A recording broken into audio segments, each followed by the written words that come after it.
কি বল ছিড়বো এক packet tata নুন নেবো আর 2 বোতল বাংলা লেবু দিয়ে খাবো চো। বালমুকুচুদা এমএলএ সাহেবের কাছে পয়সা নিলি না তুই? আজ তো গান মেরে নিল 50 লাখ টাকা। এখন বড় এমএলএ সাহেবের মুড খারাপ বলে এখন কিছু বলতে পারলাম না। সাদামুকু ছোড়া 2000 টাকা চাইলে ফুস করি, তাহলে তো 2 বোতল ম্যাকডোনাল্ড আমার 500 খাসির মাংস হয়ে যেত। দূর খাদা, এখনো গুদমারানি ছোড়ার বউ পালিয়ে গেছে, এর বিষ মাথায় উঠে গেছে, এখন কিছু বলতে গেলে রেগে যাবে মারা, বুঝি না কেন তুই? ঠিক আছে মারা, তাহলে সন্ধ্যাবেলা যেন মনে করে চাবে। চাবো তো বটেই বেবু কাছে, তার আগে আমাদেরকে হিস্সা দেবে না ও?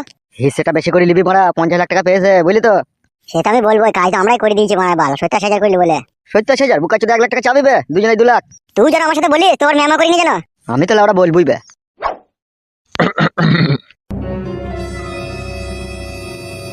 কি হইলো, লাখে লুটি হয়েছে নাকি তোমার? বাল কথাবার্তা ভালো করে বলবি, লুটি কেন হবে লাকে আমার? তা গান মারতে মারাইছো কেন হে? লেওড়া বাল, কারো ঘরে ঢুকতে গেলে তাকে সাড়া দিতে হয়, তাই সাড়া দিলাম। কি দরকার কি? সে এমএলএ সাহেবের সাথে আমার দরকার আছে, ওকেই বলবো। তোর মারা কাজ তো আমরা হ্যান্ডেল করি, আমাদেরকে বলো না কি হয়েছে। তোরা পারবি না, তোরা পারবি না। কি পারবো না কি মারা, বলো কি হয়েছে কি? ওইসব চিন্তা করে লাভ হবে না, কি হয়েছে বলো। কি আর বলবো বলা, একটু ফ্যামিলি ব্যাপারে কথা বলতে চাইছিলাম। কি হয়েছে কি, তোমার মেয়ে বেরিয়ে পালিয়ে গেছে না তোমার বড় ছেলের সাথে ধরা পড়েছে? দূর বাড়া, ওইসব কিছু লয়। তা কি হয়েছে কি বলো?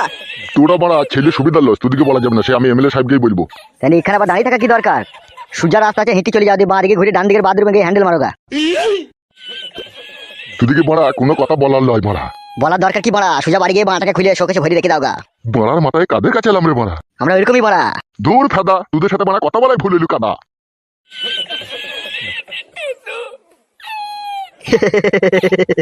কেমন দিলাম বল সাদা মুকুটাকে? ভালোই দিয়েছিস মারা, চল তো মাল খাইগা। চো চো চো।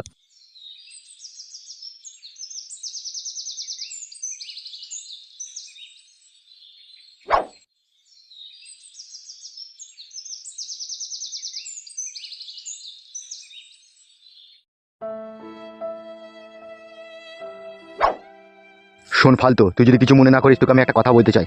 কি কাকা বলো? তুই এখন বাড়ি গিয়ে কি করবি বল? আমি চাচ্ছি তুই 6 মাস মতো আমার এখানে থাক। কি চিন্তা ভাবনা করছিস তুই বল, কি দরকার তোর বল? না না কাকা, সেই জন্য নয়, মেন কথা হচ্ছে আগে 6 মাস হলো বাড়ি থেকে বেরিয়ে আইছি আমার বউকে খুঁজতে, আবার বউকে তো আমি পেয়েই গেছি, তাহলে বাড়ি গেলেই তো সব থেকে বেশি ভালো হতো কাকা। তুমি বলো কেন কাকা, নিজের মন থেকে ইমানদারি করে। তাহলে তোকে আমি ভালোবেসে আপন করি 6 মাস আমার কাছে রেখে দিলাম, 6 মাস তোর খাওয়া পড়া দিলাম, সেই ভালোবাসার এই প্রতিদান দিচ্ছিস তুই? তুই আমার কথা শুনবি না বলতে চাচ্ছিস তাহলে, তাই তো? সেই জন্য লয় গো কাকা। তোর বুদ্ধি হুঁশটা খুব কম, তোর বউকে এই ব্যাপারে আমি বুঝি বলি। ওগো একবার শোনো তো, এখানে এসো তো। তোমার স্বামী আমার কথাটা বুঝতে পারছে না, আর আমার দেখে মনে হচ্ছে তুমি খুব জ্ঞানমান মেয়ে, তুমি আমার কথাটা বুঝতে পারবা। কি বলেন তাহলে বুঝতে পারবো? একবার আমার সাথে 1 মিনিট এই ঘরে এসো।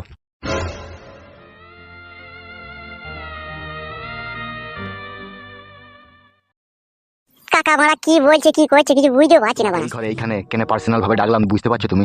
কেন কেন ডাকলে? আমার তোমাকে বিশাল পছন্দ হয়েছে। কি বলছেন এসব আপনি? যা বলছি সেটাই সত্যি। কিন্তু আপনি আমাকে পছন্দ করলে কি হবে, আমি আপনার কাছে থাকতে চাই না।